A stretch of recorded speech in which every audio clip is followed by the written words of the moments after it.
Hi friends, please subscribe to Amravati Media and press the bell icon for more latest updates. Jagan కోసం ఏకమవుతున్న ఆ కీలక సామాజిక వర్గం.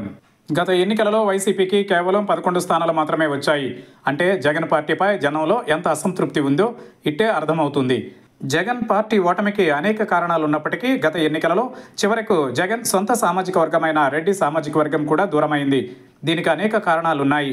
జగన్ అధికారంలోకి వచ్చిన తరువాత నా ఎస్సీలు, నా బీసీలు, నా ఎస్టీలు, నా మైనారిటీలు అంటూ నినాదం ఎత్తుకుని తనను అందలం ఎక్కించిన సొంత సామాజిక వర్గాన్ని విస్మరించారన్న విమర్శలు అప్పట్లో బలంగా వినిపించాయి.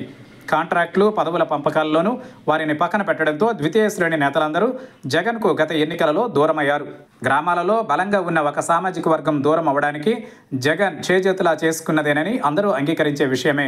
మనోడైనా మనకు ఉపయోగపడనప్పుడు ఎందుకంటూ అని అనేక మంది బహిరంగంగానే వ్యాఖ్యానించారు. పనిచేసేది, కష్టపడేది, జేబుల చిలుం వదిలించుకునేది తామైతే అధికారంలోకి రాగానే తమను దూరం పెట్టి తమను ఆర్థికంగా ఇబ్బందులకు గురి చేశారని కూడా విమర్శలు రెడ్డి సామాజిక వర్గం నుంచి బలంగా వినిపించాయి.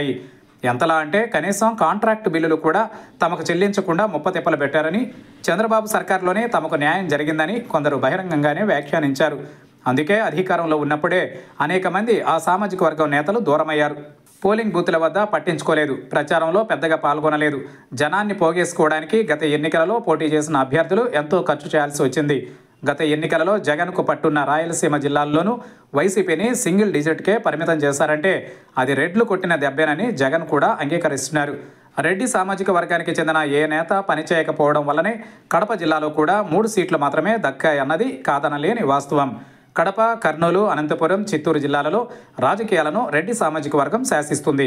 అటువంటి చోటనే గత ఎన్నికలలో పట్టు తప్పడం జగన్పై ఆ సామాజిక వర్గం ఆగ్రహమే కారణమని చెప్పక తప్పదు. అయితే తాజాగా జరుగుతున్న రాజకీయ పరిణామాలను చూసి జగన్పై ఒకంత సాఫ్ట్ కార్నర్ మళ్లీ మొదలైంది. వైఎస్ రాజశేఖర రెడ్డి కొడుకును ఇన్ని కష్టాలు పెడుతున్నారంటూ కొందరు తిరిగి యాక్టివ్ అవుతున్నారన్న వార్తలు వస్తున్నాయి. జగన్ను అధికారంలోకి తేలేకపోతే తాము ఇక జీవితంలో రాలేమన్న భావన రెడ్లలో బాగా పెరిగిపోయింది. అందుకే ఇప్పుడు తిరిగి పార్టీ జెండాలను పట్టుకునేందుకు సిద్ధమయ్యారంటున్నారు.